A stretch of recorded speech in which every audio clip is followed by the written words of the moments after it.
Ama, anuman ang pagsubok, ninanais kong sundin ang iyong mga utos.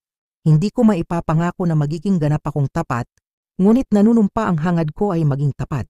Nag-aalab pa rin ang puso ko sa iyong pag-ibig. Ang mga salitang ito ay hindi kasinungalingan. Nagsalita si Lucifer mula sa kaibuturan ng kanyang puso, at sa kanyang kaluluwa ay nag-alab ang isang tunay na pagnanais na manatiling tapat. Ngunit sa parehong oras sa isang madilim na sulok ng kanyang isipan, ang binhi ng pagmamataas ay patuloy na lumago. Nadama niya na siya sa lahat ng mga anghel ay espesyal, natatangi. Hindi ba't ako ang nagniningning ng lubos? Tahimik siyang nag-isip. Ang Diyos sa kanyang pagtitiis ay muling nagbigay sa kanya ng isa pang pagkakataon. Ipinagpaliban niya ang paghahayag na nagbigay kay Lucifer ng mas maraming oras, mas maraming espasyo na malapitan upang hanapin ang pagpapakumbaba sa kanyang puso. Lucifer, ang pagsubok na ito ay hindi magiging madali. Kahit na tila dinadala ka ng hangin, dapat mong tandaan ang iyong pinagmulan, ang iyong kakanyahan. Dapat mong tandaan na ang lahat ng liwanag ay nagmumula sa akin.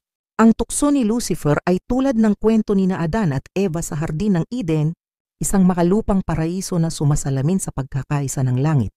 Ibinigay sa kanila ng Diyos ang lahat, isang lugar ng kapayapaan at pagmamahalan. Ngunit sa gitna ng hardin, ang puno ng kaalaman ng mabuti at masama ay isang paalala ng kanilang kalayaan, ang kanilang kakayahang pumili. Ang ahas ay bumulong kay Eva, ikaw ay magiging katulad ng Diyos na nakakaalam ng mabuti at masama. At ito ang parehong pagkakamali na ginawa ni Lucifer. Sa bulong na iyon ay ipinanganak ang pagnanais na maging isang bagay na higit pa na hindi ganap na umasa sa Diyos.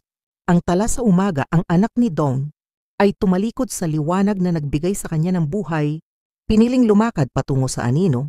Ang kalayaang magpasiya, ang pinakamahalagang regalo ng Diyos, ay napatunayang pinakamahinang punto sa Eden at sa langit. Ang kapalaluan ay nagbukas ng pinto sa pagbagsak at ang perpektong kapayapaan ay nabasag.